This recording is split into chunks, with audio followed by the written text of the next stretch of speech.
ಆಕಾಶವಾಣಿ ಮಡಿಕೇರಿ.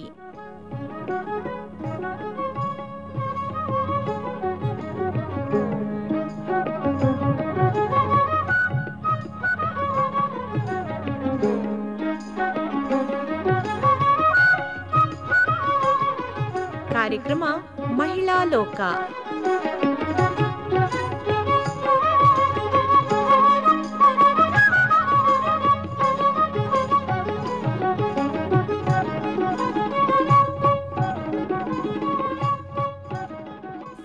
ಮಹಿಳಾ ಲೋಕದ ನಮ್ಮೆಲ್ಲ ಶ್ರೋತೃಗಳಿಗೆ ನಮಸ್ಕಾರ ಹಾಗೂ ಇಂದಿನ ಕಾರ್ಯಕ್ರಮಕ್ಕೆ ಸ್ವಾಗತ.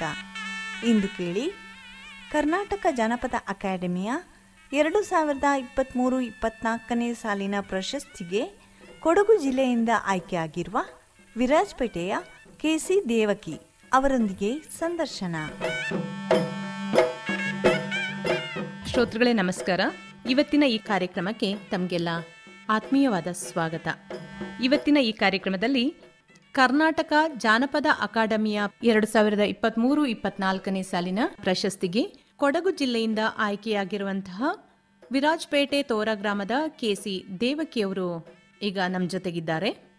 ಇವರನ್ನ ಕಾರ್ಯಕ್ರಮಕ್ಕೆ ಸ್ವಾಗತಿಸ್ತಾ ಇವರ ಬಗ್ಗೆ ಮತ್ತಷ್ಟು ಮಾಹಿತಿಯನ್ನ ಪಡ್ಕೊಳ್ಳೋಣ ಬನ್ನಿ. ದೇವಕಿಯವರೇ ನಮಸ್ಕಾರ, ಕಾರ್ಯಕ್ರಮಕ್ಕೆ ಸ್ವಾಗತ. ತಮಗೆ ನಮಸ್ಕಾರ. ಜೊತೆಗೆ ಪ್ರಶಸ್ತಿಗೆ ಭಾಜನರಾಗಿರುವ ತಮಗೆ ಅಭಿನಂದನೆಗಳು ಕೂಡ. ಆರಂಭದಲ್ಲಿ ನೀವು ನಿಮ್ಮ ಹುಟ್ಟು, ವಿದ್ಯಾಭ್ಯಾಸ ಇದೆಲ್ಲ ಎಲ್ಲಿ ಆಯಿತು, ಹೇಗೆ ಆಯಿತು ಅನ್ನೋದ್ರ ಬಗ್ಗೆ ಸ್ವಲ್ಪ ಹೇಳ್ಬಹುದಾ? ಹೇಳ್ಬೋದು, ಹೇಳಿ. ನಾನು ವಿರಾಜಪೇಟೆ ತಾಲೂಕು ತೋರ ಗ್ರಾಮದಲ್ಲಿ ನನ್ನ ಅಪ್ಪ ಕರಂಬಯ್ಯ ಅಂತ, ಅಮ್ಮ ತಂಗಮ್ಮ ಅಂತ, ಅಲ್ಲಿ ಹುಟ್ಟಿ ಬೆಳೆದವಳು ತೋರ ಗ್ರಾಮದಲ್ಲಿ ನಾನು. ಅಪ್ಪ ಅಮ್ಮ ಇರುವಾಗ ಅವರು ಬೇರೆ ಜನರ ಮನೆಗೆ ಹೋಗಿ ಕೂಲಿ ಕೆಲಸ ಮಾಡಿ ತಂದು ಹಾಕಿದನ್ನು ಬೇಯಿಸಿ ತಿಂದಾದ ಮೇಲೆ ನಮ್ಮ ಅಪ್ಪ ಬೈನೆ ಮರದು ಸೇಂದಿ ತಂದು ಕೊಡುದು ಈ ದುಡಿಯನ್ನು ಇಟ್ಕೊಂಡು ನಾವು 6 ಮಕ್ಕಳು, 3 ಗಂಡು 3 ಹೆಣ್ಣು ನಮ್ಮ ಅಪ್ಪನಿಗೆ. ಆ ಮಕ್ಕಳನ್ನ ಶಾಲೆಗೇನು ಅಷ್ಟು ಜೋರಾಗಿ ಏನು ಇಲ್ಲ ನಮಗೆ ಕಳಿಸಲಿಕ್ಕೆ, ಅವರು ಆರ್ಥಿಕ ಪರಿಸ್ಥಿತಿ ಹಾಗೆ ಇದ್ದಿದ್ದು ನಾವು. ಹೌದು, ಆಗಿನ ಕಾಲದಲ್ಲಿ ಆರ್ಥಿಕ ಪರಿಸ್ಥಿತಿ ಸಾಧಾರಣವಾಗಿ ಹಾಗೆ ಇರ್ತಾ ಇತ್ತು. ಹಾಗೆ ಯಾವುದೋ ಒಬ್ಬರ ಲೈನ್ ಮನೆಯಲ್ಲಿ ಇದ್ದು ಈ ಥರ ನಮ್ಮ ಅಪ್ಪ ಕುಡ್ದಾದ ಮೇಲೆ ಈ ದುಡಿಯನ್ನು ತಗೊಂಡು ಬಾರಿಸಿ ನಮ್ಮ ಅಮ್ಮ ಸೇರ್ತಿದ್ರು ಅದಕ್ಕೆ ಅಪ್ಪನ ಜೊತೆಯಲ್ಲಿ. ಹಾಗೆ ನಾವು ಇರುವಾಗ ಒಂದು 8 ವರ್ಷದ ಮೇಲೆ ಅಷ್ಟೊತ್ತಿಗೆ ಇದೆಲ್ಲ ನಾ ಕಲ್ತಿದ್ದೀನಿ ಮೇಡಮ್. ಆಮೇಲೆ ನನ್ನ ಶಾಲೆಗೆ ಸೇರಿಸಿದ್ದು. ಯಾವ ತರಗತಿಯವರೆಗೆ ಓದಿದ್ದೀರಾ? ನಾನು 8 ವರ್ಷ ಆದ ಮೇಲೆ ನಮ್ಮ ಅಪ್ಪ ಶಾಲೆಗೆ ಸೇರಿಸಿ 5ನೇ ಕ್ಲಾಸಿಂದ 6ನೇ ಕ್ಲಾಸ್ಗೆ ಪಾಸ್ ಆಗಿದ್ದೀನಿ ಮೇಡಮ್. ಮತ್ತೆ ಹೋಗ್ಲಿ, ನಾನು 5ನೇ ಕ್ಲಾಸು ಓದಿದ್ದೀನಿ ನಾನು.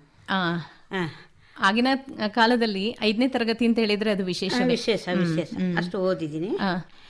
ಓದಿ ಮತ್ತೆ ಪುನಃ ನಾನು ಕೂಲಿ ಕೆಲಸ, ಅಪ್ಪ ಕುಡಿದು ಈ ಪರಿಸ್ಥಿತಿ ಈ ದುಡಿ ತಕೊಂಡು. ಆಗ ಅವರು ಇಟ್ಟೋದ ಮೇಲೆ ನಮಗೆ ತುಂಬ ಆಸೆ, ನಾವು ಮಾಡುವ ಬಾರಿಸುವ ಅಂತ. ಹಾಗೆ ನಾವು ಅಲ್ಲಿ ಮನೇಲಿರುವಾಗೆ, ನಮ್ಮ ಅಪ್ಪನ ಮನೇಲಿ ಇರುವಾಗೆ ಇದು ರೂಢಿ ಮೇಡಮ್ ನಮಗೆ.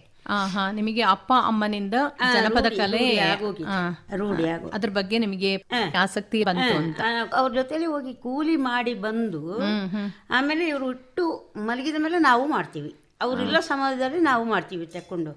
ಅದು ರೂಢಿ ಆಯ್ತು ನಮಗೆ. ನಿಮ್ಮಲ್ಲಿ ಎಲ್ಲ ಮಕ್ಕಳು ಕೂಡ ಅದೇ ತರ ಮಾಡ್ತಾ ಇದ್ರ ನೀವು ಜನಪದ ಕಲೆಯಲ್ಲಿ? ಹೌದು ಮೇಡಮ್, ದುಡಿ ಕೊಟ್ಟಿ ಹಾಡೋದು. ಇದಕ್ಕೆ ಕಾರಣ ನಮ್ಮ ತಾಯಿ ತಂದೆನೇ ನನಗೆ ಗುರು, ಹಾಗೆ ಅವರು ಕಲ್ಸಿದ್ರು ಮೇಡಮ್ ನನಗೆ. ಆಮೇಲೆ ನನ್ನ ಯೋಚನೆ ಅಂತ ಜನಪದ ಅಂತ ಹೇಳಿದರೆ ಜ್ಞಾನ. ಅದು ಹಿಂದು ಮುಂದೆ ಯಾವುದು ಹಿಂದು ಇಲ್ಲೊಂದು ಹಾಡಿ ಅಲ್ಲೊಂದು ಆಡೋದಲ್ಲ.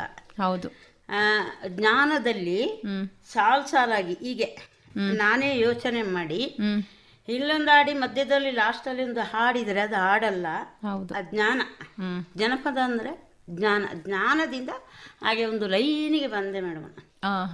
ನೀವು ಹಾಡನ್ನ ಕಟ್ಟಿ ಹಾಡ್ತೀರಾ? ಕಟ್ಟಿ ಹಾಡ್ತೀರಾ? ಯಾವ ಈಗ ಜನಪದ ಅಂತ ಹೇಳಿದ್ರೆ ಕೊಡಗಿನ ಜನಪದ ಅಂತ ಹೇಳುವಂಥದ್ದು ಒಂದು ವಿಶೇಷವಾದದ್ದು. ಅದರಲ್ಲಿ ತುಂಬಾ ರೀತಿಯ ಹಾಡುಗಳಿವೆ. ದುಡಿಕೊಟ್ಟು ಪಾಠ ಇರ್ಬೋದು, ಅಥವಾ ಈಗ ಉರುಟಿಕೊಟ್ಟು ಇರ್ಬೋದು, ತುಂಬಾ ರೀತಿಯ ಒಂದು ಹಾಡುಗಳಿದೆ. ನೀವು ಯಾವ ರೀತಿಯ ಹಾಡುಗಳನ್ನೆಲ್ಲ ಹಾಡ್ತೀರಿ? ನಾನು ಅದೇ ನಮ್ಮ ಸಂಸ್ಕೃತದಲ್ಲಿ ನಾನು ಹೇಳಿದ್ದೀನಿ, ಈಗ ನಮ್ಮ ಅಪ್ಪ ಅಮ್ಮ ಮಾಡೋದೇ ಹಾಡುಗಳು ಅದು ತುಂಬ ಅಷ್ಟು ಕಲ್ತಿದ್ದೀನಿ. ಆಮೇಲೆ ನಾನು ಬುಕ್ಕು ತಕೊಂಡು ಓದಿ ಒಂದಿಷ್ಟು ಮದುವೆ ಹಾಡುಗಳು, ಮಗುಗೆ ನಾಮಕರಣದಲ್ಲಿ ಒಂದು 4 ಲೈನಿ ಹಾಡುವುದು, ಮತ್ತೆ ಇದು ಸಾವಿನ ಹಾಡು ಅದು ತುಂಬ ಇದೆ. ಆಮೇಲೆ ಉತ್ತರಿ ಹಾಡು ನಾವು ಓದಿದ್ದೀನಿ. ದೇವಡ ಪಾಠ ಅಂತಿದೆ, ಹೌದು, ಎಲ್ಲ ಓದಿದ್ದೀನಿ. ಪಟ್ಟೋಳ ಪಳಮೆ ಅಂತ ಎಲ್ಲ ಓದಿಬಿಟ್ಟಿದ್ದೆ, ಇದೆಲ್ಲ ಹಾಡ್ತೀರಿ. ಪಟ್ಟೋಳ ಪಳಮೆಯಲ್ಲಿ ಯಾವ್ದು ಇದೆ ನಾನು ಬುಕ್ಕು ತಕೊಂಡಿದ್ದೀನಿ, ಮನೇಲಿ ಇದೆ, ಎಲ್ಲ ಕಲ್ತ್ಬಿಟ್ಟಿದ್ದೆ. 5ನೇ ಕ್ಲಾಸ್ ಓದಿದವರು ಇವತ್ತು 10ನೇ ಕ್ಲಾಸ್ ಓದಿದವರು ಅಕ್ಷರ ಓದ್ಲಿಕ್ಕೆ ಬರೋದಿಲ್ಲ ಅವರಿಗೆ, ಅಂದ್ರೆ ನನಗೆ ಬರ್ತದೆ, ಎಲ್ಲ ಬರ್ತದೆ, ಖುಷಿ ಆಗ್ತದೆ. ಈಗ ಒಂದು ಹಾಡನ್ನ ಹಾಡಬಹುದಾ? ಯಾವ ಹಾಡನ್ನ ಹಾಡ್ತೀರಿ? ನಾನು ಈಗ ಮೊದಲನೇದಾಗಿ ನಮ್ಮ ಅಪ್ಪ ಮೊದಲು ಯಾವುದು ಮಾಡ್ತಿದ್ರು ಅದೇ ಆಡ್ತೀನಿ. ಹೇಳಿ. ಇದು ನಾನು ಹೇಳ್ತೀನಲ್ಲ, ಬೆಂಕಿ ಗುಡ್ಡೆ ಸುತ್ತ ಸೇಂದಿ ಕುಡಿದ್ಬಿಟ್ಟು ಆಮೇಲೆ ಈ ಮಲೆ ಅಂತ ಬಾರಿಸಿ ಮಕ್ಕಳನ್ನೆಲ್ಲ ಕುಣಿಸಿ ಹೆಂಗಸ್ರನ್ನೆಲ್ಲ ಕುಣಿಸಿ ಆಮೇಲೆ ನಿದ್ರೆ ಬರೋ ಹುಚ್ಚು ತನಕ ಅವ್ರು ಮಾಡ್ತಿದ್ರು. ಅದು ನಾನು ಫಸ್ಟು ಕಲ್ತಿದ್ದು, ಅದನ್ನೇ ಮಾಡ್ತೀನಿ ಮೇಡಮ್ ಈ ಆಕಾಶವಾಣಿಯಲ್ಲಿ. ಆಯಿತು, ಹಾಡಿ.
ಈಗ ಹಾಡಿದ ದುಡಿಯೊಂದಿಗಿನ ಹಾಡು ಚೆನ್ನಾಗಿತ್ತು. ಇದು ಯಾವ ರೀತಿಯ ಹಾಡು, ಯಾವ ಸಂದರ್ಭದಲ್ಲಿ ಹಾಡ್ತೀರಿ? ನಾವು ಈ ಹಾಡನ್ನು ಖುಷಿ ಸಂದರ್ಭದಲ್ಲಿ ಹಾಡೋದು. ಯಾರಾದರೂ ಬಂದರೆ, ಈಗ ಖುಷಿಯ ಸಂದರ್ಭಗಳಲ್ಲಿ ನೀವು ಈ ಹಾಡನ್ನ ಹಾಡ್ತೀರಾ.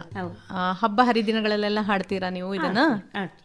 ಈಗ ನೀವು ಹಾಡ್ತೀರಾ, ಒಬ್ಬರೇ ಹಾಡ್ತೀರಾ ಅಥವಾ ಗುಂಪಿನಲ್ಲಿ ಹಾಡ್ತೀರಾ, ಹೇಗೆ? ಗುಂಪಿನಲ್ಲಿ ಆಡ್ತೀವಿ. ಆಗಿನ ಕಾಲದಲ್ಲಿ 8, 10 ಎಲ್ಲ ಮಕ್ಕಳು, ಒಂದು ತಂದೆ ತಾಯಿಗೆ ಎಲ್ಲರೂ ಇರ್ತಾರಲ್ಲ. ಹೌದು, ಎಲ್ಲ ಎಲ್ಲರೂ ಮಕ್ಕಳು ಮರಿನೆಲ್ಲ ಕುಡಿಸೋದೆ ಅವರು. ಈಗ ಹೇಗಿದೆ?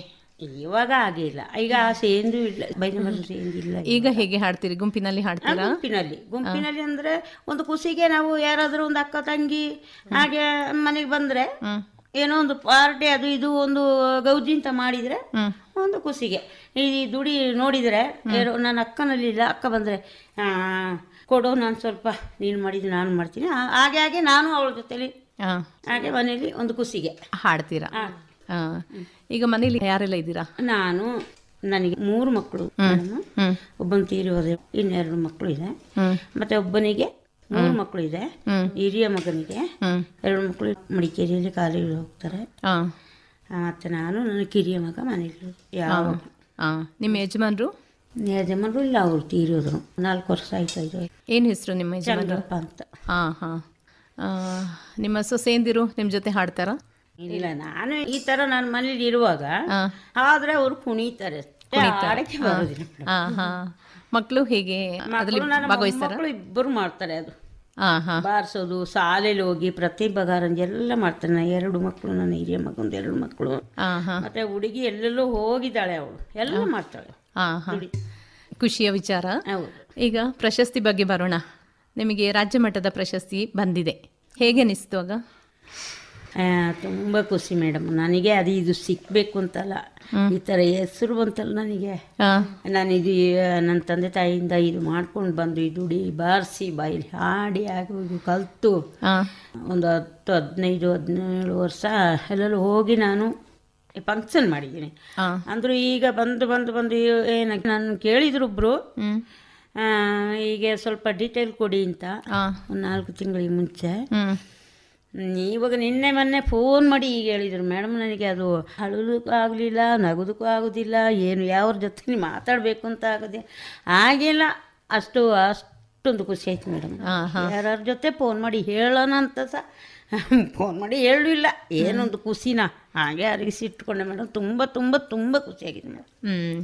ನಿಮ್ಮ ಮನೆಯಲ್ಲಿ ಹೇಗಿತ್ತು ಆ ಸಂತೋಷದ ಒಂದು ಇದು ಆಚರಣೆ? ಖುಷಿ ಮೇಡಮ್.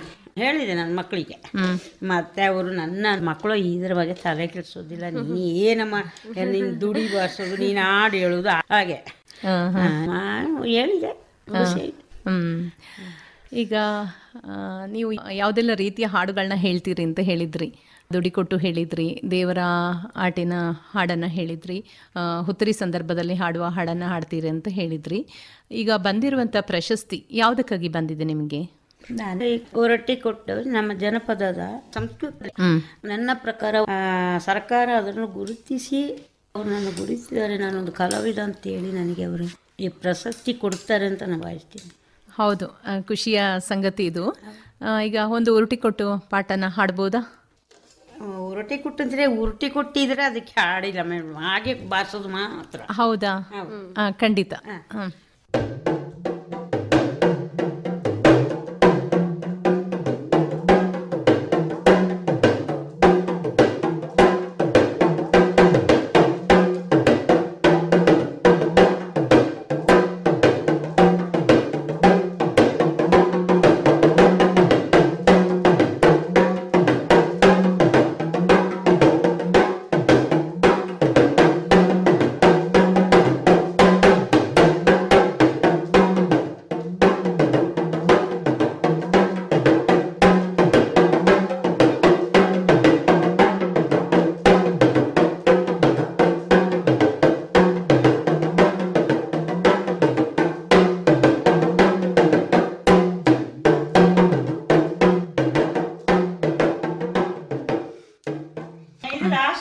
ಹಾಡೇನಿಲ್ಲದೆ ಹಾಗೆ ಬೇಕಾದಷ್ಟು ಕುಣಿಯೋದು. ವಾಲಗತ್ತಾಟ ಎಲ್ಲ ಇರ್ತದಲ್ಲ, ವಾಲಗತ್ತಾಟ ರೀತಿಯಲ್ಲೇ ಇದೊಂದು ರೀತಿಯ ಒಂದು ದುಡಿ. ಚೆನ್ನಾಗಿತ್ತು. ಈಗ ನೀವು ಯಾವ್ಯಾವ ಸ್ಥಳಗಳಲ್ಲೆಲ್ಲ ಈ ಕಾರ್ಯಕ್ರಮಗಳಿಗೆ ಹೋಗ್ತೀರಿ ಹಾಡು ಹಾಡೋದಕ್ಕೆ? ನಮ್ಮನ್ನ ಬೇರೆ ಕಡೆಗಳಿಗೆ ಯಾವುದೋ ಒಂದು ಪ್ರೋಗ್ರಾಮ್ ಇದ್ದರೆ ಉತ್ತರಿಗೆ ಕೋಲಾಟ, ಮಂದನಮ್ಮೆ, ಆಮೇಲೆ ಬೆಂಗಳೂರಲ್ಲಿ, ಆಮೇಲೆ ಮೈಸೂರಲ್ಲಿ ವಾರ್ತಾ ಇಲಾಖೆ, ರಂಗಾಯಣ, ಹಾಗೆಲ್ಲ ಸುಮಾರು ಮಾಡಿದ್ದೀವಿ ಮೇಡಮ್. ಜಯಲಲಿತಾ ತಮಿಳ್ನಾಡಲ್ಲಿ ಅವ್ರ ಬರ್ತಡೆಗೆ ಹೋಗಿದ್ದೀವಿ ಮೇಡಮು, ತಮಿಳ್ನಾಡಿಗೆ. ಆಮೇಲೆ ಪಿಕ್ಚರ್ ನಟಿ ಉಮಾಶ್ರೀ ಮೇಡಮ್ ಇದ್ದಾರಲ್ಲ, ಅವರ ಬರ್ತಡೆ ಬಾಗಲಕೋಟೆಗೆ ಹೋಗಿದ್ದೀವಿ ಮೇಡಮು. ಅವರು ನಮಗೆ ಒಂದೊಂದು ದುಡಿ ಕೊಟ್ಟಿದ್ದು ಬಾರಿಸ್ಲಿಕ್ಕೆ, ಮತ್ತೆ ಒಂದೊಂದು ಡ್ರೆಸ್ಸು ನಮ್ಮ ಕಾರ್ಯಕ್ರಮಕ್ಕೆ ನಾವು ಯಾವ ಡ್ರೆಸ್ ಹಾಕ್ತೀವಿ ಅದೆಲ್ಲ ಕೊಟ್ಟಿದ್ದಾರೆ ಮೇಡಮ್ ಅವರು. ಯಾವ ಡ್ರೆಸ್ಸನ್ನು ಹಾಕ್ತೀರಿ? ನಾವು ಕೊಡೋ ಡ್ರೆಸ್ ಹೀಗೇನೆ, ಕೊಡವ ಸೀರೆಯಲ್ಲಿ ಹೋಗ್ತೀರಿ. ಈಗ ದೇವಕಿಯವರೇ, ದೇವಸ್ಥಾನಗಳಲ್ಲೆಲ್ಲ ಕೆಲವೊಂದು ಸಂದರ್ಭಗಳಲ್ಲಿ, ಅಂದರೆ ಈಗ ಹಬ್ಬಗಳಾಗ್ತದಲ್ಲ, ವಾರ್ಷಿಕ ಹಬ್ಬಗಳೆಲ್ಲ ಆಗ್ತದಲ್ಲ, ಅಂಥ ಸಂದರ್ಭಗಳಲ್ಲೆಲ್ಲ ನೀವು ಹಾಡೋದಕ್ಕೆ ಹೋಗ್ತೀರಾ? ಹಾಡೋದಕ್ಕೆ ಹೋಗಿಲ್ಲ. ಕೇರಳದಲ್ಲಿ ಬೈತೂರು ಅಂತ ಹೇಳಿ ದೇವಸ್ಥಾನ, ಹೌದು, ಪ್ರೋಗ್ರಾಮ್ ಅಲ್ಲಿ ನಾವು ಕೊಟ್ಟಿದ್ದೀವಿ ಮೇಡಮ್. ಅಲ್ಲಿಗೆ ನಮ್ಮನ್ನ ಕರೆಸಿದ್ರು. ಅಲ್ಲಿ ಹೋಗಿ ನಾವು ನಮ್ಮ ಇದೆ ಕಲ್ಚರ್ ತೋರಿಸಿ ಅಲ್ಲಿ ತುಂಬಾ ಅವರಿಗೆಲ್ಲ ಖುಷಿಯಾಗಿದೆ ಮೇಡಮ್. ನಾವು ಅಲ್ಲಿ ಮಾಡಿ ಬಂದಿದ್ದೀವಿ. ಆಮೇಲೆ ಎರ್ಣಕುಳ ಅಂತೇಳಿ, ಅದು ಕೇರಳ. ಆಮೇಲೆ ತಮಿಳ್ನಾಡು. ಮತ್ತೆ ಇಲ್ಲಿ ಕೊಡಗಿನಲ್ಲಿ ನೀವು ದೇವಸ್ಥಾನಗಳಿಗೆಲ್ಲ ಹೋಗೋದಿಲ್ಲ? ದೇವಸ್ಥಾನಗಳಿಗೆ ಹಾಗೆ ಹೋಗಿ ಇದು ಮಾಡಿಲ್ಲ, ಮೊದ್ಲಿಂದನೂ ಮಾಡಿಲ್ವಾ? ಇಲ್ಲ ಇಲ್ಲ ಇಲ್ಲ, ದೇವಸ್ಥಾನಗಳಿಗೆ ಕರೆಯೋದಿಲ್ಲ. ಈ ಮಂದನಮ್ಮೆ, ಮಂದ್ ಅಂತ ಹೇಳಿದ್ರೆ ಕೋಲಾಟ ಮಾಡ್ಕೊಂಡು, ಹೌದು ಹೌದು, ಅಲ್ಲೆಲ್ಲ ಬೇಕಾದಷ್ಟು ಮಾಡಿದ್ದೀರಾ. ಈಗ ಮಂದನಮ್ಮೆ ಅಂತ ಹೇಳಿದ್ರಲ್ಲ, ಎಲ್ಲೆಲ್ಲ ಭಾಗವಹಿಸಿದ್ದೀರಾ? ಮಂದನಮ್ಮೆ ಅಂತ ಹೇಳಿದ್ರೆ ಪಾರಣೆ, ಬೆಳ್ಳರಿ ಮಾಡು, ಕರಡದಲ್ಲಿ ಮಂದಿ ಎಲ್ಲೆಲ್ಲ ತುಂಬಾ ಜಾಗದಲ್ಲಿ, ಕೊಡಗಲ್ಲಿ ತುಂಬಾ ಮಂದಿ ಇದೆ. ಹೌದು, ಖಂಡಿತ. ಊರಲ್ಲಿ ಒಂದು ಮಂದಿ ಇದೆ ಮೇಡಮ್. ಅಲ್ಲೆಲ್ಲ ನಮ್ಮನ್ನ ಕರೆದು ಈ ಪ್ರೋಗ್ರಾಮ್ ಎಲ್ಲ ನಾವು ಕೊಟ್ಟು ಬಂದಿದ್ದೀವಿ. ದೇವಕಿಯವರೇ, ನೀವು ಈಗ ಉತ್ತಮವಾದ ಒಂದು ಕಲೆಯನ್ನು ರೂಢಿಸ್ಕೊಂಡಿದ್ದೀರಿ. ಇದನ್ನು ಬೇರೆಯವರಿಗೆ ಕಲಿಸುವಂತಹ ಒಂದು ಪ್ರಕ್ರಿಯೆಯಲ್ಲಿ ಭಾಗವಹಿಸ್ತಾ ಇದ್ದೀರಾ? ಕಲಿಸ್ಬೇಕು ಮೇಡಮ್. ನಾವು ಇದ್ದು ನಾವು ಹೋಗ್ತೀವಿ ಅಂದ್ರೆ ನಮ್ಮ ಕಲೆ ಹೋಗೋದಿಲ್ಲ. ಒಬ್ಬರಲ್ಲ 10 ಜನರದು. ನಾನು ಹೇಗಿದ್ದೀನಿ ಅವ್ರು ಮಾಡಬೇಕು. ಅದು ಬೀಜ ಬಿತ್ತಿ ಭೂಮಿಯಲ್ಲಿ ನಾವು ನೀರು ಹಾಕಿ ಗೊಬ್ಬರ ಹಾಕಿ ಪಡಿತೀವಲ್ಲ, ಆ ಥರ ಮುಂದಕ್ಕೆ ಹೋಗ್ಬೇಕು ಅಂತ ನನ್ನ ಭಾವನೆ. ಕಲಿಸ್ತಾ ಇದ್ದೀರಾ ಬೇರೆಯವರಿಗೆ? ಬಂದರೆ ಹೇಳ್ತೀನಿ ಮೇಡಮ್. ನನಗೆ ಕರೆದು ಹೇಳೋದೇನಿಲ್ಲ. ಒಬ್ಬರು ಬರ್ತಾರೆ, ಬಂದು ಹಾಗೆ ಇದನ್ನ ನೋಡುವಾಗ ನೀನ್ ಬಾರಿಸು, ಹಾಡು, ನಾನು ಕಲಿತೀನಿ ಅಂತ ಆ ಟೈಮಲ್ಲಿ ನಾ ಮಾಡ್ತೀನಿ ಮನೇಲಿ. ಬೇಕಾದಷ್ಟು ಕಲಾವಿದರು ಇದ್ದಾರೆ ನಮ್ಮಲ್ಲಿ, ನಮ್ಮ ತೋರದಲ್ಲಿ. ಮಕ್ಕಳಿಂದ ಹಿಡಿದಿದ್ದು ಕಲಾವಿದರೆ ನಮ್ಮ ತೋರದಲ್ಲಿ. ಅಂದ್ರೂ ಮುಂದೆ ಬರೋದಿಲ್ಲ. ನೀನು ಹೋಗ್ತಾ ಇದ್ರು, ನಾ ಇಲ್ಲಿ ಇರ್ತೀನಿ ಹೇಳ್ತಾರೆ. ಕಲ್ತಿದ ಮಕ್ಕಳು ಇದೆ. ಹೌದು, ನೀವು ಹೇಳೋ ಪ್ರಕಾರ ಜನರು ಕೂಡ ಪ್ರತಿಭೆ ಇದ್ದವರು ಮುಂದೆ ಬರಬೇಕು. ಹೌದು, ಪ್ರತಿಭೆನ ಹುಡ್ಕೊಂಡು ಬರಲಿ ಅಂತೇಳಿ ಕಾಯಬಾರ್ದು ಅಂತ ಹೇಳ್ತೀರಾ. ನೀವು ಈಗ ಹಾಡ್ತೀರಲ್ವಾ, ಇದನ್ನ ಅಭ್ಯಾಸ ಮಾಡ್ಕೊಳ್ತೀರಾ ಪ್ರತಿದಿನ? ಪ್ರತಿದಿನ ಇಲ್ಲ, ಮಾಡ್ತೀನಿ ಮೇಡಮ್, ಮಾಡ್ತೀನಿ, ಬಿಡೋದಿಲ್ಲ. ಈಗ ಮನೆ ಕೆಲಸಗಳು ಇರುತ್ತೆ, ಯಾವ ರೀತಿ ಹೊಂದಾಣಿಕೆ ಮಾಡ್ಕೊಳ್ತೀರಿ ಆ ಸಮಯದಲ್ಲಿ? ಮನೆ ಕೆಲಸ ನನ್ನ ಯಾರಾದ್ರೂ ಒಬ್ರು ಬರ್ತಾರೆ, ನನ್ನ ಫ್ರೆಂಡ್ಸು ಮನೆಗೆ, ಸಾಯಂಕಾಲ ಟೈಮಲ್ಲಿ ಮಾಡ್ತೀನಿ ಮೇಡಮ್ ನಾನು. ಆಮೇಲೆ ಒಬ್ರು ಈ ಮಕ್ಕಳೆಲ್ಲ ಇವಾಗ ಟಿವಿ ಬಂದು ಮನೆಯಲ್ಲಿ ಇದೆಲ್ಲ ಆಚೆ ಇಟ್ಟು ಬಿಟ್ಟಿದ್ದಾರೆ ಮಕ್ಕಳು, ಅಂದ್ರೆ ನಾನು ಬಿಡೋದಿಲ್ಲ. ಆಸಕ್ತಿಯನ್ನ ಅವರಲ್ಲಿ ಕೂಡ ಮೂಡಿಸ್ತೀರಾ? ಮೂಡಿಸ್ತೀನಿ ಮೇಡಮ್. ಮಾಡ್ಬೇಕು, ಇದು ಮಾಡ್ಬೇಕು. ನಾನು ಇದ್ದು ನಾನು ಹೋದ್ರೆ ನಾವು ಹೇಳ್ತೀವಿ ಕೊಡಗು ಬಸ್ಸಲ್ಲಿ ನಮ್ಮ ಕುಲ ಅಂತ ಹೇಳಿದ್ರೆ ಅದು ಮುಂದಕ್ಕೆ ಈ ತರ ಇದ್ದಿದ್ರೆ ಆ ಕುಲ ಇನ್ನೂ ಮುಂದುವರಿತದೆ ಮಕ್ಕಳೇ ಹೇಳ್ತೀನಿ. ಮಾಡಿ ಸಂಪ್ರದಾಯಗಳು ಬೆಳಿಬೇಕು ಅಂತ ಹೇಳ್ತೀವಿ. ಬೆಳಿಬೇಕು, ಆಚಾರ ವಿಚಾರ ಹೇಳ್ತೀವಿ ನಾವು. ನಾನು ಇವಾಗಲೂ ಸಹ ಮನೆಯಲ್ಲಿ ತುಂಬಾ ಎಲ್ಲವೂ ಎಲ್ಲಿ ಕೂರ್ಬೇಕು, ಏನ್ ಮಾಡ್ಬೇಕು ಹಿರಿಯರು ಹೇಳಿದ್ದಾರೆ. ಮಾತಲ್ಲಿ ಗಾದೆ ಇದೆ, ಬೇಕಾದಷ್ಟು ಗಾದೆ. ಇವಾಗ ಮಕ್ಕಳಿಗೆ ನಾವು ಅದು ಹಾಗೆಲ್ಲ ಹೀಗೆಲ್ಲ ಗಾದೆಗಳು ನಾವು ಕಲ್ತು ಬಿಟ್ರೆ ಮಕ್ಕಳು ಆ ಗಾದೆ ಕಲ್ತಾರೆ. ಯಾರು ಏನು ಅವರಿಗೆ ಬುದ್ಧಿ ಹೇಳ್ಬೇಕು ಅಂತೇನಿಲ್ಲ, ಆ ಗಾದೆ ಸಾಕು ನಮಗೆ. ಹೇಳ್ತೀನಿ ಹಾಗೆ ಮಕ್ಕಳಿಗೆ ಕೇಳ್ಬೇಕು, ಅವ್ರು ಕೇಳ್ಬೇಕು ಅಂತಾನೆ ನನ್ನ ಆಸೆ. ಒಳ್ಳೆಯ ಮಾತುಗಳನ್ನ ಹೇಳಿದಿರಿ ದೇವಕಿಯವರೇ. ಅವರು ಅನುಸರಿಸ್ತಾರೆ ಅಂತ ಅಂದ್ಕೊಳ್ಳೋಣ. ಅನ್ಕೋತೀನಿ ಮೇಡಮ್. ನಿಮ್ಗೆ ಈಗ ಪ್ರಶಸ್ತಿ ಬಂದಿದೆ, ಈಗ ಬೇರೆ ಕಡೆ ಎಲ್ಲಾದ್ರೂ ಪ್ರಶಸ್ತಿನ ತಗೊಂಡಿದ್ದೀರಾ? ಹಾಗೆ ಸಂಘ ಸಂಸ್ಥೆಗಳು ನಿಮ್ಗೆ ಯಾವ ರೀತಿ ಪ್ರೋತ್ಸಾಹ ಕೊಡ್ತಾ ಇದೆ ಅಲ್ಲಿ? ಬೇರೆ ಕಡೆ ಅಂತ ಹೇಳಿದ್ರೆ ಒಂದ್ಸಲ ಮಡಿಕೇರಿಯಲ್ಲಿ ನನಗೆ ಒಂದು ಪ್ರಶಸ್ತಿ ಕೊಟ್ಟಿದ್ದಾರೆ ಮೇಡಮ್ ಕೊಡವ ಕಡೆಯಿಂದ. ಇನ್ನು ಹೀಗೆ 1-2 ವರ್ಷಕ್ಕೆ ಒಂದ್ಸಲ ಒಂದು ಖುಷಿ ಹಾಗೆ ಒಬ್ಬೊಬ್ರು ಸನ್ಮಾನ ಮಾಡ್ತಾರೆ. ಒಂದು 5-6 ಸಲ ಸಿಕ್ಕಿದೆ ನನಗೆ. ಕಳೆದ ವರ್ಷ ಉತ್ತರಿ ಹಬ್ಬದಲ್ಲಿ ಯಾವಾಗ ಪಡೀಲಿ ಶಾಸಕಪ್ಪ ನನ್ನ ಸರ್ ಇದಾರಲ್ಲ, ಅವರೊಂದು ಸನ್ಮಾನ ಮಾಡಿದ್ದಾರೆ ನನಗೆ. ಈಗ ಇನ್ನೊಂದು ಹಾಡನ್ನ, ಹುತ್ತರಿ ಹಾಡನ್ನ ಹಾಡಬಹುದಾ? ಉತ್ತರಿ ಹಾಡು. ಹುತ್ತರಿ ಕೊಡಗಿನ ವಿಶೇಷ ಅಲ್ವಾ? ಈ ಸಂದರ್ಭದಲ್ಲಿ ಹಾಡುವಂತ ಒಂದು ಹಾಡನ್ನ ಹಾಡಬಹುದಾ?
कोणाळ नक्षत्र नोटी कीते पुतरी ना कदाई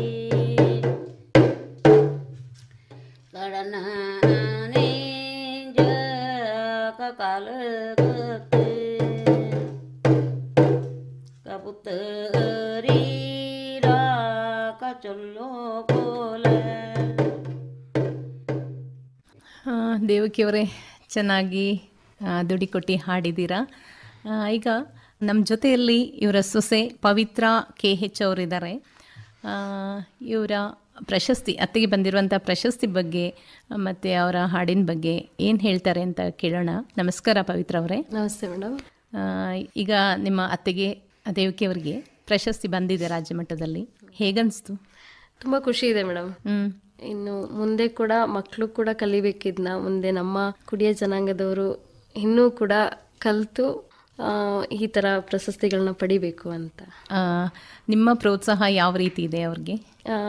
ನಾವು ಅವ್ರ ಜೊತೆ ಕೊಟ್ಟಕ್ಕೆಲ್ಲ ನಮಗೆ ಬರಲ್ಲ, ಕುಣಿತೀವಿ. ಅವ್ರು ಕೊಟ್ಟೋದಕ್ಕೆ ಸರಿಯಾಗಿ ಕುಣಿತೀವಿ ಅಷ್ಟೇ. ಅಂದರೆ ಕೊಟ್ಟೋದಕ್ಕೆ ಆಸಕ್ತಿ ಇಲ್ವಾ, ಹೇಗೆ? ಆಸಕ್ತಿ ನಮಗೆ ಅದು ಕಲೆ ಅಷ್ಟು ಆಗಲ್ಲ ಮೇಡಮ್. ನಂಬ್ಕೊಂಡು ಅವ್ರ ಥರ ಕೊಟ್ಟಕ್ಕೆ ನಮ್ಗೆ ಆಗಲ್ಲ. ಕಲಿಬೇಕು ಅನ್ನೋ ಆಸಕ್ತಿ ಇದೆಯಾ? ಇಲ್ಲ, ಟ್ರೈ ಮಾಡಿದ್ದೀನಿ, ಆಗಿಲ್ಲ. ಅದ್ರ ಪ್ರೋತ್ಸಾಹ ಇದೆ. ಹೌದು. ಖುಷಿಯ ವಿಚಾರ ಪವಿತ್ರ ಅವರೇ. ನಿಮ್ಮ ಪ್ರೋತ್ಸಾಹ ನಿರಂತರವಾಗಿ ಹೀಗೆ ಸಾಗ್ತಾ ಇರಲಿ. ಹಾಗೆ ದೇವಕಿಯವರೇ, ಇವತ್ತಿನ ಕಾರ್ಯಕ್ರಮದಲ್ಲಿ ಭಾಗವಹಿಸಿ ಬಹಳಷ್ಟು ಹಾಡುಗಳನ್ನ ಹಾಡಿದ್ದೀರಾ, ದುಡಿಕೊಟ್ಟು. ಹಾಗೆ ಪ್ರಶಸ್ತಿ ಬಂದಿರೋದು ತುಂಬ ಖುಷಿಯ ವಿಚಾರ ಎಲ್ರಿಗೂ ಕೂಡ. ಮುಂದೆ ಕೂಡ ಇದೇ ರೀತಿ ಪ್ರಶಸ್ತಿಗಳು ನಿಮ್ಮನ್ನು ಅರಸಿ ಬರ್ತಾ ಇರಲಿ ಅಂತ ನಾವು ಹಾರೈಸ್ತೇವೆ. ನಿರಂತರವಾಗಿ ನಿಮ್ಮ ಈ ಸಾಂಪ್ರದಾಯಿಕ ಕಲೆ, ಜಾನಪದ ಕಲೆ ಏನಿದೆ ಅದನ್ನು ಮುಂದುವರಿಸ್ತಾ ಹೋಗಿ. ಇದು ಬೇರೆಯವ್ರಿಗೆ ಕೂಡ ಮಾರ್ಗದರ್ಶನ ಆಗುತ್ತೆ. ಬಹಳಷ್ಟು ಜನಪದ ಪ್ರತಿಭೆಗಳು ನಮ್ಮಲ್ಲಿ ಇರ್ತಾರೆ. ಯಾಕಂದರೆ ಕೊಡಗು ಅಂತ ಹೇಳುವಂಥದ್ದೊಂದು ಪುಟ್ಟ ಜಿಲ್ಲೆ. ಇಲ್ಲಿ ಎಲೆಮರೆ ಕಾಯಿಗಳ ಥರ ತುಂಬ ಜನರು ಇರ್ತಾರೆ. ಅವರು ಕೂಡ ಬೆಳಕಿಗೆ ಬರುವಂತಾಗಲಿ, ಅವರು ನಿಮ್ಮನ್ನು ಅನುಸರಿಸಿ ಅವರು ಕೂಡ ಈ ಪ್ರಶಸ್ತಿಯನ್ನು ಪಡ್ಕೊಳ್ಳುವಂತಹ ಭಾಗ್ಯ ಲಭಿಸಲಿ ಅಂತ ಹೇಳಿ ಆಕಾಶವಾಣಿ ಪರವಾಗಿ ಹಾರೈಸ್ತೀವಿ. ಹಾಗೆ ಕಾರ್ಯಕ್ರಮದಲ್ಲಿ ಭಾಗವಹಿಸಿದ್ದಕ್ಕೆ ತಮಗೆ ಧನ್ಯವಾದಗಳು, ಜೊತೆಗೆ ಮತ್ತೊಮ್ಮೆ ಅಭಿನಂದನೆಗಳು ಕೂಡ. ನಮಸ್ಕಾರ. ನಮಸ್ಕಾರ.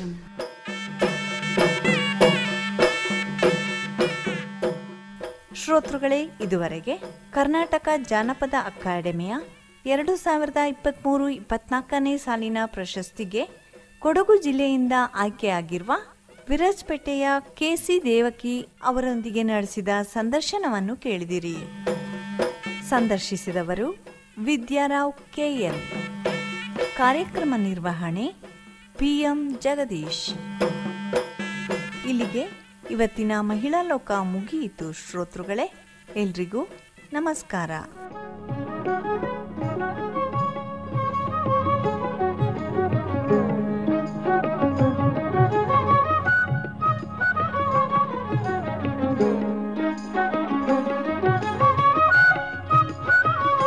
ಮಹಿಳಾ ಲೋಕ ಪ್ರಸಾರವಾಯಿತು.